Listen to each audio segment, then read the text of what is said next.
So, what are the Russian papers saying this morning about Donald Trump's announcement that America will send top-of-the-line weapons to Ukraine via NATO and his threat to impose severe tariffs if Russia doesn't make peace with Ukraine by the autumn? Well, there's an element of drama.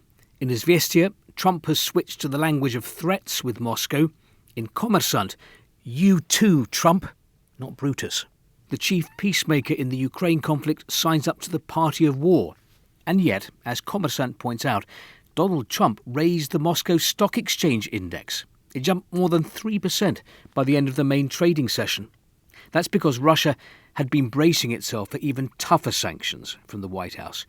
True, Donald Trump promised very severe tariffs on Russian exports, but only in 50 days.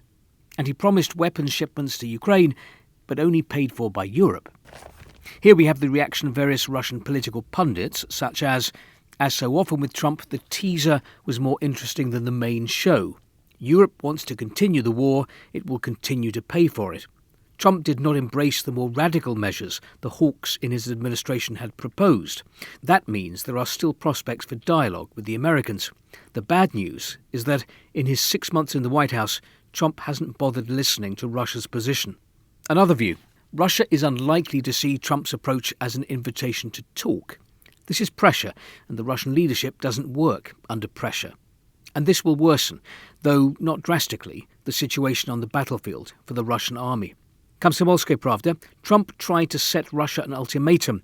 The US president threatened Moscow with higher tariffs if the conflict doesn't end by the start of September, and is sending weapons to Kiev.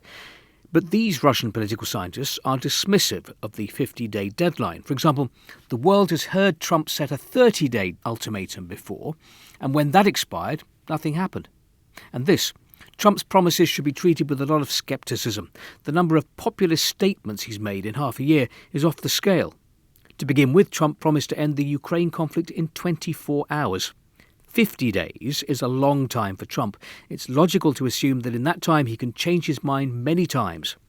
Izvestia believes that new weapon shipments to Kiev, including Patriots, cannot drastically change the situation on the battlefield. Nezavisimaya Gazeta: Trump demands that Russia make peace with Ukraine by the autumn. For Trump, good relations with Russia are just one piece of his desired picture of the world, but it's not an obligatory piece. This was shown by his decision to resume weapons shipments to Ukraine and sanctions.